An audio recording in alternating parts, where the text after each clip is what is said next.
वालेकुम स्टूडेंट्स। कैसे हैं आप लोग? अच्छा जी, लेक्चर नंबर 9 स्टार्ट करते हैं, IFRS 9 का। कल हमने कुछ चीज़ें स्टार्ट की थी एक्सपेक्टेड क्रेडिट लॉस के वाले से, ठीक है। तो उसमें सबसे पहले मैंने कहा था यार, क्रेडिट रिस्क एक चीज़ होती है जी, ठीक है, वहाँ से हमने स्टार्ट किया था। उसके बाद हमने एक्सपेक्टेड क्रेडिट लॉस क्या होता है, the difference between contractual cash flows जो कॉन्ट्रैक्ट के मुताबिक आपको मिलनी होती हैं, और जो आप एक्सपेक्ट कर रहे होते हो कि यार ये मुझे मिलेंगी, उसको हम क्या कहते हैं यार, ये क्रेडिट लॉस है, ठीक है। तो जाहिर बात है वो अगले कुछ सालों में मिलनी होती है, तो हम उनकी प्रेजेंट वैल्यू लेते हैं किस रेट पर? ओरिजिनल इफेक्टिव इंटरेस्ट रेट पर हम उनकी प्रेजेंट वैल्यू निकाल लेते हैं, ठीक है जी। तो और क्या देखा था? मेन क्रेडिट रिस्क की था और हमने उसका स्कोप देखा था। आज हम दोबारा क्रेडिट रिस्क से बात स्टार्ट करते हैं, ठीक है। क्रेडिट रिस्क की जो डेफिनेशन है ना गूगल पे, वो दोबारा देख लेते हैं। Credit risk is the potential for financial loss, कि आपको फाइनेंशियल लॉस होगा, ठीक है, हो सकता है, राइजिंग फ्रॉम बॉरोवर या काउंटर पार्टी जो भी है, failing to meet their contractual financial obligations, ठीक है। अगर वो अपनी कॉन्ट्रेक्चुअल ऑब्लिगेशंस पूरी नहीं करते, ठीक है, फॉर एग्जांपल आपका एक बैंक के साथ कॉन्ट्रैक्ट हुआ है कि यार मैं इतने पैसे आपको डिपॉजिट कराता हूँ, आप मुझे इतना इतना रिटर्न देंगे, या कोई बॉन्ड खरीदते हैं, तो अगर वो पे नहीं करता, अपनी कॉन्ट्रेक्चुअल और फाइनेंशियल ऑब्लिगेशंस मीट नहीं करता, तो वो आपको क्या है, फाइनेंशियल लॉस हो सकता है, ठीक है। तो ये क्रेडिट रिस्क की डेफिनेशन हमने कल भी देखी थी, दोबारा इसको देखा। अच्छा, हमने कल जो बात यहाँ पे ख़त्म की थी ना पिछले लेक्चर में, वो ये थी कि भाई हमारे पास ECL जो है, एक्सपेक्टेड क्रेडिट लॉस, ठीक है, वो दो तरह का होता है। एक 12 मंथ्स ECL है, और एक था लाइफ टाइम ECL, याद है ना? 12 मंथ ECL वो है जो लॉस, जो एक्सपेक्टेड क्रेडिट लॉस अगले 12 माह में हो सकता है, होगा नहीं, ठीक है, लाजमी नहीं है कि होगा, जो 12 माह में हो सकता है, ठीक है, वो आपका 12 मंथ ECL है। और जो अवर द लाइफ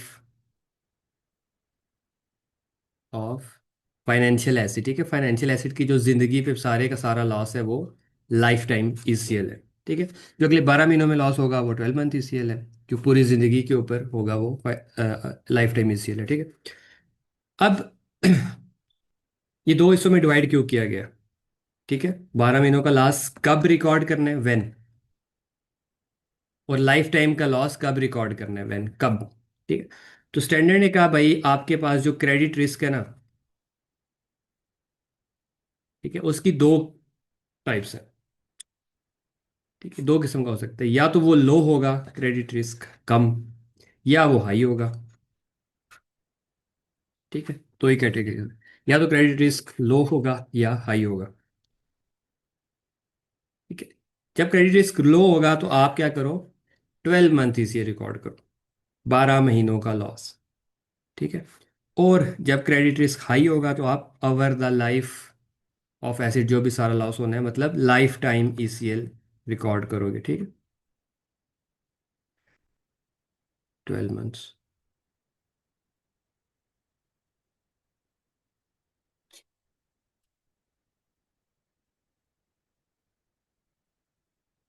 सही है जी। हमने क्या कहा, ECL दो तरह के हैं जी, या तो 12 मंथ ECL होगा, या लाइफ टाइम ECL रिकॉर्ड करना पड़ेगा। तो स्टैंडर्ड ने कहा यार आप क्रेडिट रिस्क देखो, अगर क्रेडिट रिस्क लो है, कम है, ठीक है, कम रिस्क है आपको, तो आप क्या करो, 12 मंथ ECL रिकॉर्ड करो। और क्रेडिट रिस्क अगर हाई है तो आप लाइफ टाइम ECL रिकॉर्ड कर दो, ठीक है जी। अब ये तो आम इसकी अंडरस्टैंडिंग है, स्टैंडर्ड में ना हाई या लो का उस तरह से जिक्र नहीं है, ठीक है। स्टैंडर्ड ने बताइए भाई 3 स्टेजेस ऑफ रिस्क, स्टैंडर्ड के अंदर 3 स्टेजेस बताई गई हैं, ठीक है। एक है जी भाई स्टेज 1, ठीक है, अब ये रिस्क की स्टेजेस है, ठीक है, स्टेज 2 और स्टेज 3, ठीक है। अब अकाउंटेंट क्या करते हैं, ठीक है, हम लोग, कि यार स्टेज 1 को ना हम यूजली यही कहते हैं यार ये लो रिस्क है, और स्टेज 2 और 3 को हम हाई रिस्क कंसीडर करते हैं। ठीक है, ये भी आपको 1 मिनट में पता चल जाएगा हम ऐसा क्यों करते हैं। स्टैंडर्ड में कहा गया है कि भाई 3 स्टेजेस है रिस्क की, स्टेज 1, स्टेज 2, स्टेज 3। ठीक है। स्टेज 1 को हम लोग कहते हैं ये लो रिस्क होता है, स्टेज 2 और 3 को कहते हैं ये हाई रिस्क है। ठीक है, और हाई और लो निकालना क्यों जरूरी है, समझना क्यों जरूरी है, ये ऊपर इसका जवाब है कि जब रिस्क अगर लो होगा तो 12 मंथ ईसीएल रिकॉर्ड होगा, रिस्क हाई होगा तो लाइफ टाइम ईसीएल रिकॉर्ड होगा। ठीक है, इस वजह से समझना जरूरी है कि रिस्क लो है या हाई है। स्टैंडर्ड में इसके नाम है भाई, स्टेज 1 का जो नाम है ना, ठीक है, नाम कुछ भी हो सकता है, छोटा नाम भी हो सकता है, बड़ा नाम भी हो सकता है, स्टैंडर्ड की मर्जी। तो स्टेज 1 का स्टैंडर्ड ने नाम रखा हुआ है कि भाई credit risk has not increased significantly since initial recognition. ये स्टेज 1 का नाम है कि क्रेडिट रिस्क इंक्रीज नहीं हुआ सिग्निफिकेंटली सिंस इनिशियल रिकॉग्निशन। ठीक है, ये नाम है। अब सिंस इनिशियल रिकॉग्निशन मतलब कि इनिशियल रिकॉग्निशन से लेकर, तो यानी इसका मतलब इनिशियल रिकॉग्निशन में कोई रिस्क था। ठीक है, मतलब ये तो है ही है, ये रिस्क तो होता ही होता है, उससे ज्यादा बड़ा नहीं है। ठीक है, याद है कल के लेक्चर में हमने क्या कहा था यहाँ पे, ये credit risk is always there, हमेशा क्रेडिट रिस्क तो है ही है। ठीक है, तो इसका मतलब है कि स्टेज 0 का कोई रिस्क, स्टेज 0, ठीक है, या नो रिस्क नाम की कोई चीज भी अकाउंटिंग में नहीं है। कम से कम भी जो रिस्क होगा वो क्या होगा, स्टेज 1 का रिस्क। ठीक है, रिस्क जीरो नहीं हो सकता, नो रिस्क वाले नाम की कोई चीज स्टैंडर्ड में नहीं है। ठीक है, तो पहले स्टेज का नाम है credit risk has not increase significantly since initial recognition, मतलब इनिशियल रिकग्निशन में कुछ ना कुछ रिस्क था, वो अभी इंक्रीज नहीं हुआ, तो उसको हम क्या कहेंगे यार, ये लो रिस्क है। कुछ ना कुछ रिस्क है लेकिन इंक्रीज नहीं हुआ, ठीक है, लो रिस्क है ये। स्टेज 2 का नाम है फिर credit risk has increased significantly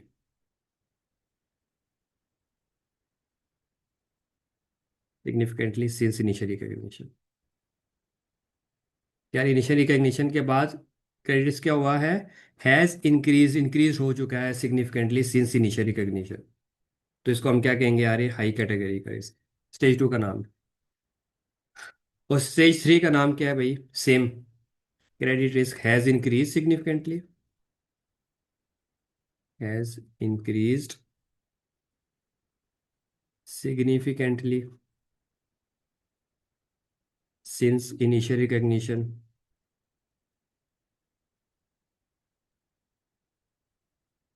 and plus, and financial asset जो है वो, financial asset is credit impaired, credit empire हो गया भाई। स्टेज 3 का ये नाम है।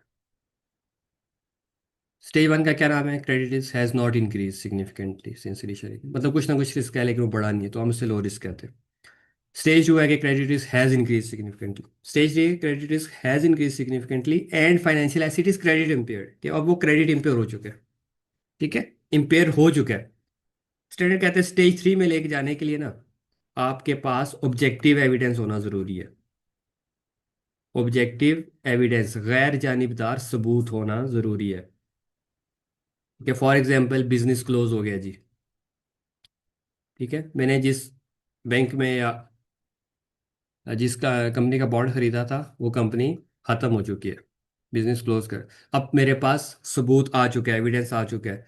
अब मैं ये कह सकता हूँ कि हाँ यार ये वाला मेरा जो फाइनेंशियल एसेट है ये स्टेज 3 का फाइनेंशियल एसेट है। क्रेडिट रिस्क भी इंक्रीज हुआ और मेरे पास ऑब्जेक्टिव एविडेंस है कि फाइनेंशियल एसेट क्या हो गया है, क्रेडिट इम्पेयर हो गया है। ठीक है, मेरे पास सबूत आ गया है कि बिजनेस क्लोज हो गया है, या इस तरह की और भी कुछ कंडीशंस हैं। ठीक है, वो भी हम देख लेंगे। तो ऑब्जेक्टिव एविडेंस आ गया है तो हम कहेंगे यार अब इसको हम स्टेज 3 में लेके जाएंगे। ठीक है, स्टेज 3 का रिस्क हो गया जी। समझ आ गई, 3 स्टेजेस है। अब ट्रीटमेंट क्या करनी है, स्टेजेस में इसलिए निकालते हैं कि हम उसकी ट्रीटमेंट देखें। स्टेज 1 की तो ट्रीटमेंट आसान है भाई,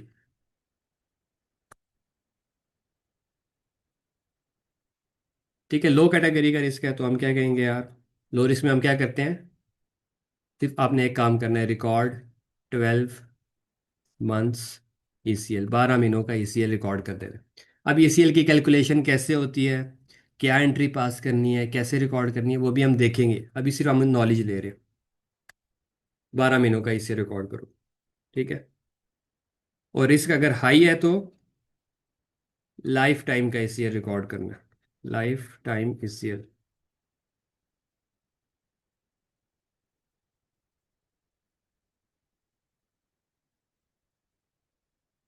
यही बात हमने ऊपर की थी ना,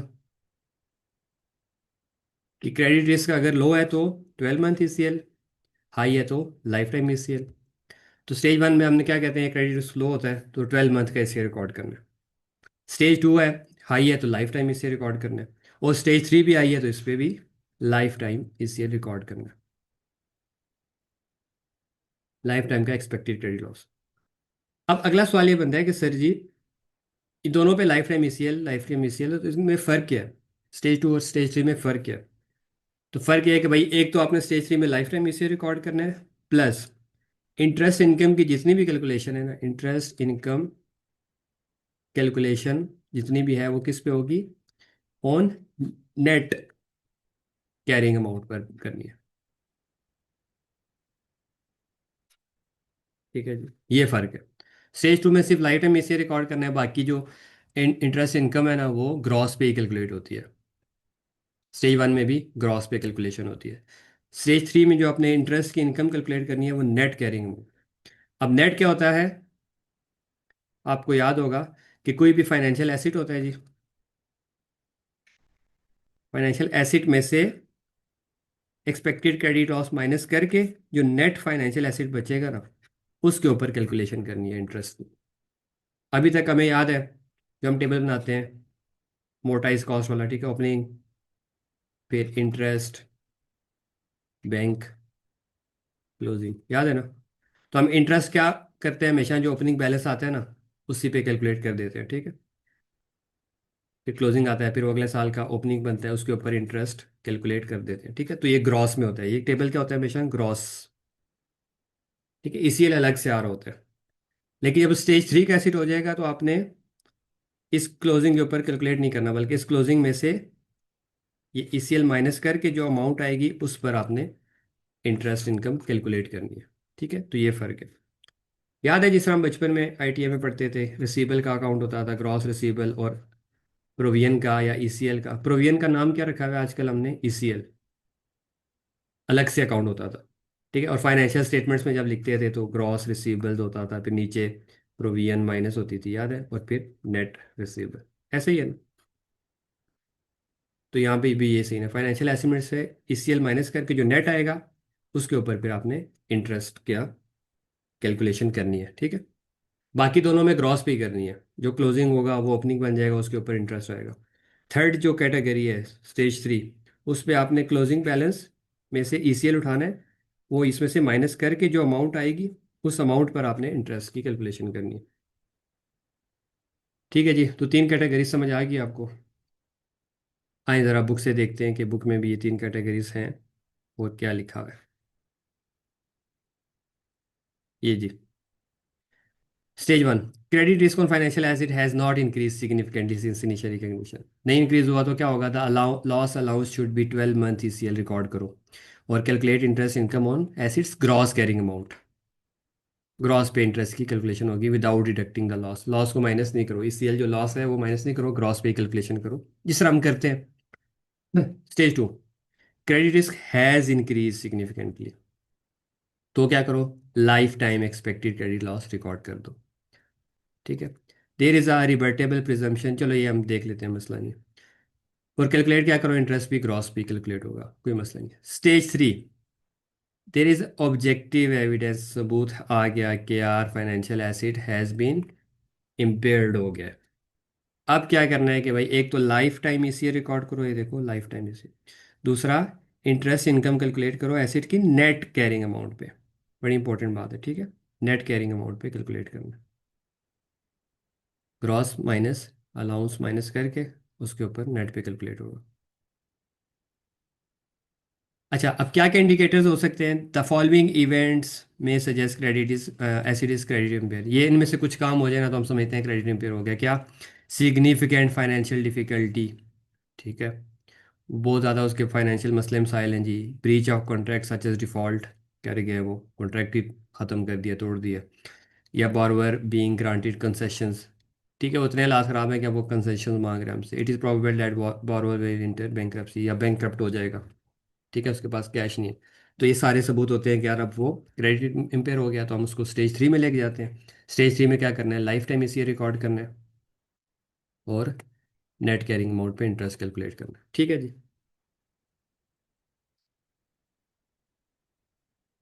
अच्छा, अब इसमें ये बात एक मज़े की है। There is a rebuttable presumption that credit risk has increase significantly if contractual payments are more than 30 days overdue, ठीक है। चलो जी,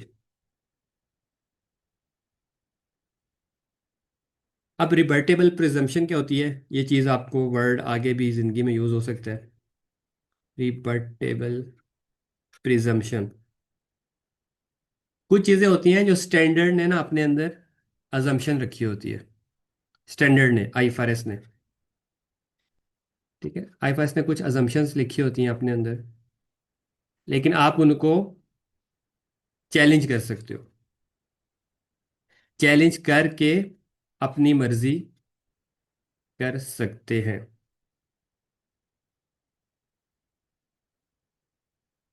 कुछ तो स्टैंडर्ड के ना डायरेक्ट रूल्स होते हैं, उसको आप चैलेंज नहीं कर सकते। स्टैंडर्ड ने क्या है कि भाई सेल्स की एंट्री होगी सेल्स क्रेडिट, और कैश पे हुई है तो कैश डेबिट। इसको आप चैलेंज नहीं कर सकते, ये पूरी दुनिया में अकाउंटिंग का रूल। लेकिन कुछ चीज़ें स्टैंडर्ड कहते हैं यार मेरी नज़र में ऐसा है, लेकिन हर कंपनी अपने अपने हिसाब से देख ले, ठीक है, अपने अपने हिसाब से देख लो, उसको चैलेंज कर लो और उसको अपनी मर्जी से चेंज कर लो। अच्छा, स्टेज 3 का तुम्हें पता चलेगा। स्टेज 3 में कब जाता है? कि जब हमारे पास ऑब्जेक्टिव एविडेंस आ जाए, ठीक है, कुछ इंडिकेटर्स हमने देखे वो समझेंगे तो हम कहेंगे यार स्टेज 3 क्या, लाइफ टाइम इसी रिकॉर्ड करो और इंटरेस्ट नेट अमाउंट पे रिकॉर्ड। लेकिन स्टेज 2 का कौन बताएगा कि यार ऐसे स्टेज 1 से स्टेज 2 में चला गया? स्टेज 1 तो है ही है, आपने बिल्कुल नया भी एसेट लिया है ना, स्टेज 1 तो है ही है। यार कुछ ना कुछ क्रेडिट रिस्क है, ठीक है, तो 12 मंथ ईसीएल तो रिकॉर्ड करना ही करना है। और स्टेज 3 का भी पता चल गया कि एविडेंस है, तो स्टेज 3, तो अब स्टेज 2 में कैसे आएगा? सवाल है ना। तो स्टैंडर्ड ने कहा कि कोई भी पेमेंट अगर 30 days अवर ड्यू हो जाए तो वो समझो उसका रिस्क सिग्निफिकेंटली इंक्रीज हो गया, ठीक है। फॉर एग्जांपल, एक बॉन्ड की पेमेंट आनी थी मुझे, इंटरेस्ट की पेमेंट आनी थी 1 मार्च को, लेकिन आज 15 अप्रैल आ गया, अभी तक पेमेंट नहीं आई। मार्च का महीना और अप्रैल, मतलब 45 days हो गए।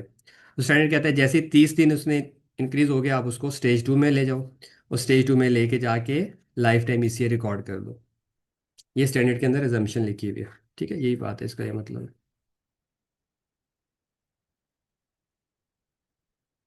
There is a rebuttable presumption that credit risk has increased significantly if contractual payments are more than 30 days overdue at the reporting date, ठीक है, 30 दिन से ज़्यादा अगर वो overdue हुई हुई हैं तो आप समझो कि, लेकिन ये रिबर्टेबल एजम्पशन है। आप इसको चैलेंज कर सकते हो, आप कहते हो नहीं भाई, मेरी कंपनी जो है ना, ये बॉन्ड अच्छा है, ठीक है, ये 30 डेज से थोड़े से ज़्यादा हो गए हैं, 10-15 दिन, लेकिन मैं ये समझता हूँ कि यार ये कोई फॉर एग्जांपल कोई दुनिया में क्राइसिस चल रहा है, ठीक है, किसी ऐसी कंट्री से आना है, वहाँ पे अभी पेमेंट आनी है जहाँ पे कोई मसला है, कोई बैंकिंग चैनल का मसला है, ठीक है। जिस तरह बात एक याद है, 2-1 साल पहले पाकिस्तान में डॉलर्स नहीं जा रहे थे बाहर, हुकूमत ने डॉलर्स पे पाबंदी लगा दी थी। इसी तरह कुछ इस तरह का मसला हो सकता है, तो आप ये अजम्पशन को क्या कर सकते हो? चैलेंज कर सकते हो, ठीक है। स्टैंडर्ड ने कहा है भाई 30 दिन का टाइम है, एसिड लिया, उस पर रिस्क स्टेज 1 तो है ही है।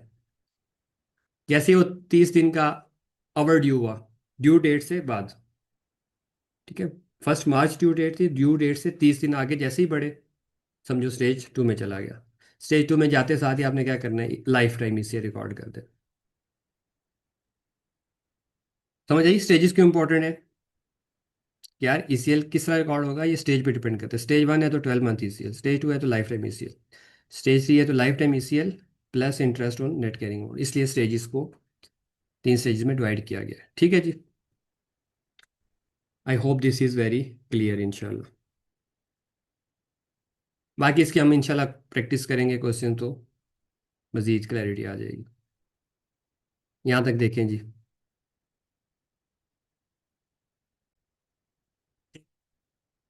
एलिमेंट्स ऑफ ईसीएल देख लेते हैं। ठीक है कि भाई हमने कैलकुलेशन करनी क्या है जी। एलिमेंट्स ऑफ ईसीएल, ईसीएल के अंदर क्या क्या एलिमेंट्स हैं। एक इक्वेशन है भाई, ईसीएल कैसे निकलता है। ईसीएल निकलता है E A D multiply P D multiply L G D. ठीक है। ई ए डी मतलब जो अमाउंट है, जहरी बात है अमाउंट पे रेट अप्लाई होता है ना। अमाउंट क्या है जी, E A D exposure at default. Fancy सा नाम है वही अमाउंट जो आपकी पेंडिंग अमाउंट है, वही एक्सपोयर है आपका। ठीक है। अगर 10 लाख किसी ने देने हैं तो 10 लाख की आपका एक्सपोयर है भाई, exposure at default. P D क्या है, प्रोबेबिलिटी ऑफ डिफॉल्ट, कि कितना चांसेस हैं डिफॉल्ट हो जाए, प्रोबेबिलिटी कितनी है। और L G de los given default, अगर डिफॉल्ट हो जाता है, लॉस गिवन डिफॉल्ट, अगर डिफॉल्ट हो जाता है तो कितना लॉस होगा। डिफॉल्ट हो जाता है तो कितना लॉस होगा। फैंसी फैंसी नाम है। ये डी एक्सपोजर है डिफॉल्ट, ये कितना एक्सपोजर है, जहरी बात है जो अमाउंट होगी टोटल अमाउंट आप लिखेंगे। P D probability of default, इसकी प्रोबेबिलिटी कितनी है। और L G de los given default, अगर डिफॉल्ट हो जाता है तो कितना लॉस होगा। इन तीनों को आपस में मल्टीप्लाई करें तो आपके पास आ जाएगा ईसीएल, एक्सपेक्टेड क्रेडिट लॉस। ठीक है जी। अब मज़े की बात यह है कि ये थोड़ा सा ट्रिकी चीज़ें होती हैं कि प्रोबेबिलिटी कितनी है। इसमें एंटिटी कोई तुक्का नहीं लगा सकती यार, 5% प्रोबेबिलिटी है, 4, इसके पीछे पूरी कैलकुलेशन होती हैं। और L G de los given default, ठीक है, ये प्रॉपर कैलकुलेशंस हैं। इसके पीछे फाइनेंस के फार्मूलाज हैं जो हमारे सिलेबस में बाहर है, सिलेबस में नहीं है। ठीक है। तो वो हम इंशाल्लाह अगली स्टेजेस पे जाके देखेंगे। ठीक है जी।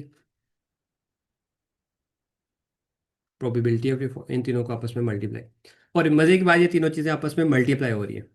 ठीक है। तो इनमें से अगर एंटिटीज कुछ चीज़ें एडजस्ट कर सकती है। फॉर एग्जाम्पल 1 × 2 × 3 कितना होगा, 6। इसी तरह 3 × 2 × 1 6। ठीक है। 2 × 1 × 3 तब भी 6। ठीक है। तो एक चीज़ ऊपर जाएगी दूसरी नीचे जाएगी, मतलब आपस में एडजस्टमेंट हो सकती है। ठीक है। फॉर एग्जाम्पल हमने लाइफ टाइम ईसीएल निकालना है या 12 मंथ ईसीएल निकालना है। ठीक है। या 12 मंथ ईसीएल निकालना है, तो हम प्रोबेबिलिटी को और एलजीडी को एडजस्ट कर सकते हैं। लाइफ टाइम निकालना है तो हम उस हिसाब से प्रोबेबिलिटी डालेंगे फार्मूला में, एलजीडी डालेंगे तो लाइफ टाइम ईसीएल निकल आएगा। ठीक है। 12 मंथ निकालना है तो 12 मंथ की प्रोबेबिलिटी को एडजस्ट कर लेंगे। ठीक है। एक तो ये है कि मैं अमाउंट को एडजस्ट करता रहूँ बार बार कि यार 12 महीनों में इतनी अमाउंट है फिर उस पर रेट लगो। एक तो ये मैं अमाउंट को पूरा रखूँ, अगले फैक्टर्स को मैं एडजस्ट कर लूँ। ठीक है। तो ये बात वही है देखो, 1 2 3 मल्टीप्लाई करो तब भी 6 आएगा, 3 2 1 2 1, मल्टीप्लायर इफेक्ट है। ठीक है। ये मैं वैसे समझा रहा हूँ, आपके लेवल पे इस तरह की चीज़ें नहीं है। तो इस तरह करके आप इस सेल की कैलकुलेशन कर लेंगे। ठीक है जी। यहाँ तक देखें कोई मसला, अभी हम इसके क्वेश्चंस करते हैं तो हमें समझ आ जाएगी। अच्छा, इसके बाद आखिरी चीज़ है जी, वो कर लें तो फिर क्वेश्चन करें या क्या कहते हैं, या एक क्वेश्चन कर लें पहले। अ, चलें एक क्वेश्चन कर लेते हैं, फिर उसके बाद हम नेक्स्ट क्लास के स्टार्ट में ना एक नया कॉन्सेप्ट है वो हम सीख लेंगे। ठीक है। चलें जी क्वेश्चन पे आते हैं। परेशान नहीं होना इंशाल्लाह, जब हम टॉपिक कंप्लीट कर लेंगे ना सारी प्रैक्टिस, उसके बाद फिर आप जब रिवीजन करेंगे आपको पता चलेगा कि भाई ये तो बड़े अच्छे कॉन्सेप्ट्स हैं। चले एग्जाम्पल नंबर 16 पढ़ें। On 1 January 2025 KTL purchase a debenture, 10 million का डिबेंचर लिया, मतलब एक कागज़ का टुकड़ा ले लिया, उसको 10 मिलियन दे दिए कंपनी को। ठीक है जी। डिबेंचर ठीक, मैं वैसे ही मजाकिया तौर पे इस तरह बताता हूँ कि आपको अंडरस्टैंडिंग क्लियर हो कि डिबेंचर लेने का क्या मतलब है। एक कागज़ का टुकड़ा ले लिया, 10 मिलियन दे दिए, तो समझो आपने इन्वेस्टमेंट किया है, डेट इन्वेस्टमेंट। डेट इन्वेस्टमेंट क्या, फाइनेंशियल एसिड है। अच्छा, डिबेंचर लिए 10 मिलियन के, which is made at amortise cost. अच्छा, ये बड़े मजे की बात है, एक याद रखिएगा ईसीएल में, कि ईसीएल हमेशा अमोर्टाइज कॉस्ट पे लगता है। क्यों? क्योंकि अमोर्टाइज कॉस्ट पे हमारी मजबूरी है, याद है। हम जब टेबल बनाते हैं, ओपनिंग इंटरेस्ट, बैंक, क्लोजिंग, तो एक दफ़ा जब लिख देते हैं अमाउंट, बस फिर वही टेबल चलता रहता है। क्लोजिंग है, अगले साल का ओपनिंग बनेगा, फिर इंटरेस्ट, बैंक, क्लोजिंग, फिर ये सब। ठीक है, इसमें हमारी मजबूरी है क्योंकि हमने कॉस्ट को बाद में चेंज नहीं करते। जो F we T P L वाले हैं ना, F we T P L या एफ वी टी ओ सी आई, ये तो फेयर वैल्यू है। इसका तो पता है, ये हर साल क्लोजिंग पे क्या होती है, फेयर वैल्यू पे चली जाती है, goes to its fair value. इसलिए वहां पे ईसीएल मॉडल नहीं लगता। ईसीएल मॉडल रेलिवेंट है किसके लिए, एमोर्टाइज कॉस्ट के लिए। क्योंकि एमोर्टाइज कॉस्ट में आप एसिड लिख देते हो अपने पास, वही चलता रहता है आगे। तो साथ में हमें फिर प्रोविजन की जरूरत पड़ती है।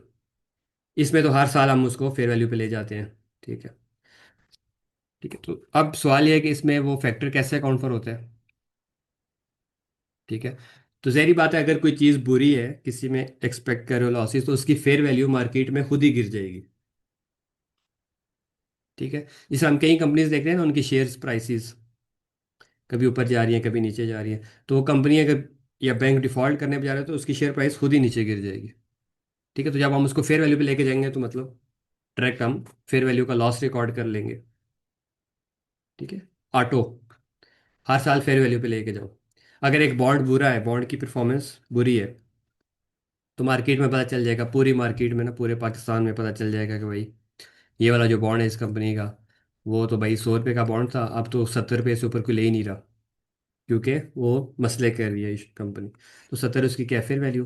तो जब आप उसको फेयर वैल्यू पे लेके जाएंगे, 100 वाले बॉन्ड को 70 रुपये, नीचे तो जा रही है ना, तो फेयर वैल्यू लॉस आ जाएगा। तो फेयर वैल्यू लॉस थी इसका डेबिट, एसिड क्रेडिट। तो वो ऑटोमेटिकली लॉस अकाउंट फॉर हो जाते हैं। क्यों? क्योंकि वो फेयर वैल्यू पे रिकॉर्ड है, हर साल वो फेयर वैल्यू पे जाती है ऑटोमेटिकली। अगर अच्छा है तो फेयर वैल्यू ऊपर गई है तो फेयर वैल्यू गेन आ जाएगा, नीचे गया तो फेयर वैल्यू लॉस आ जाएगा। ठीक है, तो उसमें आपको परेशान होने की जरूरत नहीं है। परेशानी आती है मोटाइज कॉस्ट में, कि जहाँ पे एक दफ़ा लिख दिया तो बस लिख दिया, फिर वो टेबल ही पूरा करना है। तो इसलिए स्टैंडर्ड ने कहा कि भाई अच्छा है मोटाइज कॉस्ट पे, तो साथ में फिर ईसीएल आप अलग से कैलकुलेट करो। फेयर वैल्यू वाले तो खुद ही फेयर वैल्यू पे चले जाते हैं, अच्छे होंगे तो फेयर वैल्यू बड़ी होगी, बुरे होंगे तो फेयर वैल्यू खुद ही कम होगी होगी और fair value loss already record हो चुका होगा। ठीक है जी। तो बहरहाल एमोटाइज कॉस्ट पे होता है। अच्छा जी, इंटरेस्ट 10% पेबल इन एरियर्स है the same as effective interest rate. ठीक है, 10% क्या है जी, कूपन रेट। और वो कह रहा है कि भाई इफेक्टिव इंटरेस्ट रेट भी सेम ही है। वैसे हमने देखा है कि डिफरेंट होता है, लेकिन यहाँ पे सेम है। अच्छा, अब ये चीज़ ना जो अभी मैं बताने लगा हूँ, ये आपके सिलेबस से बाहर है, लेकिन डिस्कस कर लेते हैं। बच्चों, जहाँ पे भी दो चीज़ें होंगी ना, एक तो यहाँ पे no transaction cost, transaction cost ना हो। याद है ना, ट्रांजैक्शन कॉस्ट की हमारी लगती थी, लीगल कॉस्ट, ये वो, ट्रांसफर कॉस्ट। अगर ट्रांजैक्शन कॉस्ट ना हो, और अगर एसिड आपने फेयर वैल्यू पर परचेज किया हो, फेयर वैल्यू परचेज हो आपकी, ठीक है, तो आपका कूपन रेट हमेशा बराबर होगा इफेक्टिव इंटरेस्ट रेट के। अगर एसिड आपने फेयर वैल्यू पे ख़रीदा है और कोई ट्रांजैक्शन कॉस्ट नहीं लगी, तो कूपन रेट हमेशा इफेक्टिव इंटरेस्ट रेट के बराबर होगा। इफेक्टिव इंटरेस्ट की रेट की क्या कैलकुलेशन है, बाद में कभी टाइम मिला तो बता दूंगा। ठीक है, हमारे सिलेबस में नहीं है, एग्जामिनर हमें बताएगा। बात खत्म, फजूल की टेंशनें पालने की जरूरत नहीं है। ठीक है, ये आगे बीएफडी, बिजनेस फाइनेंस डिसीजंस का जो सब्जेक्ट है एडवांस में, वहाँ पे हमने पढ़ा था। ठीक है, तो इस सवाल में भी अगर वो कह रहे हैं सेम, तो ये दो कंडीशन हुई होंगी, no transaction cost, transaction cost नहीं हुई होगी। पूरा क्वेश्चन आप पढ़ लें, आपको ट्रांजैक्शन कॉस्ट कहीं भी नजर नहीं आएगी। ठीक है, और दूसरा फेयर वैल्यू पे परचेज हुआ होगा, तो ये डिबेंचर तो 10 मिलियन के लिए हैं। वैसे क्या होता है, फेयर वैल्यू से ऊपर नीचे भी हो सकता है ना, याद है। कभी हम प्रीमियम देते हैं कि यार बहुत अच्छा है जी, प्रीमियम पे परचेज, कभी डिस्काउंट होता है। प्रीमियम या डिस्काउंट, ठीक है, पहले दूसरे लेक्चर में हमने ये चीज़ें कवर की थी। तो अगर प्रीमियम या डिस्काउंट ना हो, मतलब फेयर वैल्यू पे परचेज हो, ट्रांजैक्शन कॉस्ट ना आए, तो समझ जाओ जो भी कूपन रेट है वो इफेक्टिव इंटरेस्ट रेट के बराबर होगा। ठीक है, जनरल नॉलेज के लिए बताया, आपको परेशान होने की जरूरत नहीं, एग्जामिनर आपको बताएगा। जिस तरह इसने यहाँ पे खुद बता दिया, interest and payable is same as effective interest, तो ठीक है, वो ही बताएगा, उसी की जिम्मेदारी है भाई, हम कैफ के स्टूडेंट हैं।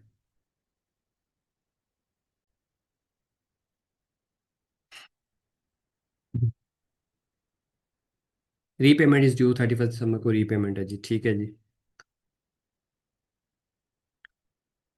ऑन 31 दिसंबर, अच्छा पहली पेमेंट की थी 31 दिसंबर ईयर वन, ठीक है, ईयर टू और ईयर थ्री। 31 दिसंबर को आपको रिसीव हुआ है 1 मिलियन का इंटरेस्ट, ठीक है। 10 मिलियन जहरी बात है अगर, तो उस पर 10% लेना है ना, तो 1 मिलियन हर साल आपको इंटरेस्ट मिलेगा, और आखिर में रीपेमेंट हो जाएगी 31 दिसंबर को। It is estimated at probability of default on the depend, अच्छा 31 दिसंबर गुजर चुका है, ठीक है, तो पीछे रह गया 31 दिसंबर 2026, ईयर वन और ईयर टू।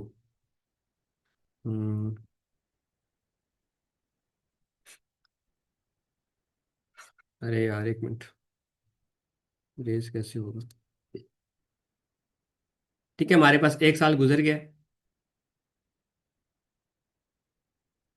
और ईयर टू 31 दिसंबर 2027, यही है ना, 1 जनवरी को आपने लिया अगर, जनवरी 25 को, तो 31 दिसंबर 25 पहला साल, पहले साल का वो कह रहा है मसला नहीं है, क्यों क्यों, क्योंकि KTR received interest income of 1 million, 1 million वो ले चुके हैं, ठीक है।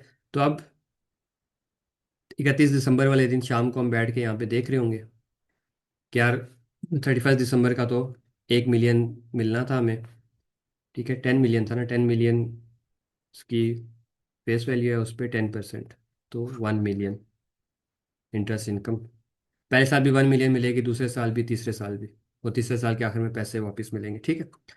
तो केटीएल रिसीव, मतलब यहाँ तक तो बात ठीक है, नॉर्मल उसकी लाइफ चल रही है कि उसने रिसीव कर लिया 1 मिलियन। अब 31 दिसंबर की रात को क्या महसूस कर रहे हो, it estimated that probability of default on debentures with in the next 12 month would be 0.6%, PD बता दिया, प्रोबेबिलिटी ऑफ डिफॉल्ट 0.6% है। अच्छा, मतलब कि हालात ख़राब हुए हैं। इफ डिफॉल्ट अकर्स, अगर डिफॉल्ट हो जाता है within next month, then care estimated that no further interest will be receive, कोई इंटरेस्ट नहीं मिलेगा हमें भाई, and at only 60% of the capital will be, और कैपिटल का भी 60% मिलेगा, मतलब जो आपने 10 मिलियन इन्वेस्टमेंट की है पूरी वापस नहीं मिलेगी, इसका 60%, 10 मिलियन का 60% मतलब 6 मिलियन आपको मिलेगा। अच्छा जी, द असेस क्रेडिट रिस्क 31 दिसंबर को लो है जी, चलो जी ये बात अच्छी है कि लो रिस्क है, लो रिस्क होता है तो हम क्या करते हैं हमेशा भाई, 12 मंथ ईसीएल करते हैं। रिक्वायरमेंट क्या, calculate credit loss and 12 month ECL, 12 month ECL आप बताओ। तो हमें वैसे भी पता है कि अगर रिस्क लो होगा तो हम 12 मंथ ही ईसीएल करेंगे भाई, लाइफ टाइम नहीं ईसीएल करेंगे, क्योंकि हमें पता है रिस्क लो है तो 12 मंथ ईसीएल। अच्छा, अब कॉन्ट्रेक्चुअल कैश फ्लोज क्या है जी, ये हमने कहा था ना, कॉन्ट्रेक्चुअल कैश फ्लोज बनाते हैं और actual cash flows, expect to receive वो बनाते हैं, ठीक है। कॉन्ट्रेक्चुअल कैश फ्लोज हैं कि भाई मुझे इस साल भी ना 1 मिलियन मिलेगा 2026 में, और 2027 में जब उसकी ज़िंदगी ख़त्म होगी तो 1 मिलियन इंटरेस्ट मिलेगा, और प्लस 10 मिलियन ओरिजिनल अमाउंट भी वापस लेनी है या भूल जाना है वो भी मिलेगा, ठीक है। पहले साल मुझे ये पेमेंट मिलेगी, दूसरे साल ये मिलेगी, ठीक है जी। ऐसे ही है ना, पहले साल 1 मिलियन, दूसरे साल 1 + 10 11 मिलियन मिलेगा। लेकिन आप एक्सपेक्ट क्या कर रहे हो, वो एक्सपेक्ट के ये कर रहा है कि भाई अगर लॉस होता है तो अगले दोनों साल में आपको इंटरेस्ट नहीं मिलेगा, ये बात लिखी है, no further interest will be receive, तो मतलब इंटरेस्ट जीरो, जीरो, कोई इंटरेस्ट नहीं मिलेगा, ठीक है। अच्छा जी, और कैपिटल का भी 60% मिलेगा, तो यहाँ पे 10 मिलियन की जगह सिर्फ 6 मिलियन आपको, 60% मिलेगा, सिर्फ 6 मिलियन आपको मिलेगा। ठीक है। तो ये शॉर्टफॉल कितना हुआ, शॉर्टफॉल कितना, शॉर्टफॉल होगा, या जिसे हम क्या कहते हैं, क्रेडिट लॉस। तो 1 मिलियन कॉन्ट्रैक्ट के मुताबिक मिलना था, हम उम्मीद कर रहे हैं हमें ज़ीरो मिलेगा, कुछ भी नहीं मिलेगा, इंटरेस्ट नहीं मिलेगा। तो 1 मिलियन का ये लॉस आ गया, शॉर्टफॉल। और यहाँ पे भी 1 मिलियन हमने कहा था मिलेगा, वो कह रहे हैं नहीं इंटरेस्ट तो नहीं मिलेगा, तो 1 मिलियन का ये लॉस है। और 10 मिलियन मिलेगा उसकी जगह कह रहे हैं 6 मिलियन मिलेगा, हाल ही एक्सपेक्ट जो कर रहे हैं। तो 10 में से 6 मिलेगा, तो बाकी 4 का क्या है, शॉर्टफॉल, 4 मिलियन का लॉस। तो ये आपका भाई आ गया क्रेडिट लॉस। ठीक है। आइए ज़रा सोल्यूशन में देखें क्रेडिट लॉस कितना है जी, 31 दिसंबर 2025, 26। अच्छा ये सोल्यूशन में थोड़ी करेक्शन कर लें, मुझे गलत लग रहा है, इसको 2026 कर दें, इसको 27 और 2027, क्योंकि 25 का तो वो बता रहा है कि भाई मैं ले चुका हूँ। तो 2026 में कॉन्ट्रेक्चुअल कैश फ्लोज इतनी इतनी थी, 26 और 27 में। और एक्सपेक्ट ये कर रहे हैं कि इंटरेस्ट नहीं मिलेगा, दूसरे साल में इंटरेस्ट नहीं मिलेगा, और प्रिंसिपल का हाल ही 60% मिलेगा। ठीक है। तो एक्सपेक्टेड शॉर्टफॉल, इससे हम क्या कहते हैं, क्रेडिट रिस्क भी कहते हैं, क्रेडिट लॉस। अच्छा, पहले साल का ये हमने भी ये बनाया, देखो 1 मिलियन, दूसरे साल भी 1 मिलियन, ये नहीं मिलेगा इंटरेस्ट वाला। और ये 2027 में दो पेमेंट है, एक है इंटरेस्ट वाली, दूसरी है प्रिंसिपल वापस। इंटरेस्ट वाली में से तो पूरे नहीं मिलेंगे, 1 मिलियन का लॉस होगा। और प्रिंसिपल में से 10 में से 6 मिल जाएंगे, तो 4 का लॉस रह जाएगा। ठीक है। अब हम क्या कहते हैं, ये 2 साल पेमेंट दूर पड़ी है, तो इनको हम प्रेजेंट वैल्यू करेंगे। प्रेजेंट वैल्यू किस पे, इफेक्टिव इंटरेस्ट रेट पे। इफेक्टिव इंटरेस्ट रेट क्या है, सेम ही है यहाँ पे, 10%। ठीक है। तो इसको 10% पे आप प्रेजेंट वैल्यू कर लें, 1 साल, इसको 2 साल 10%। प्रेजेंट वैल्यू करना तो आता है ना, discount factor divided by 1 + r⁻1, और इसको डिवाइड करें 5 मिलियन को, 1 + r⁻²। तो ये आपके पास आ जाएगी अमाउंट, कि ये आपका क्या है, the credit loss on the asset is इतना, कि भाई इतना हमारा क्रेडिट लॉस है। This represents present value of the difference between contractual cash flows and expected receipts.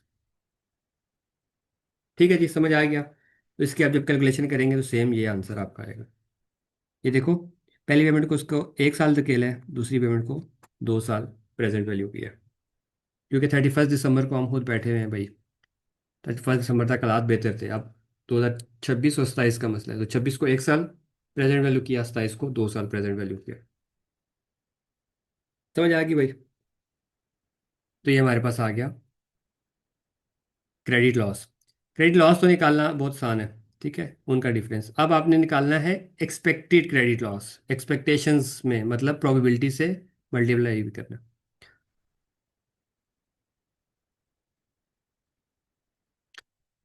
तो जो हमने इक्वेशन पढ़ी थी भाई,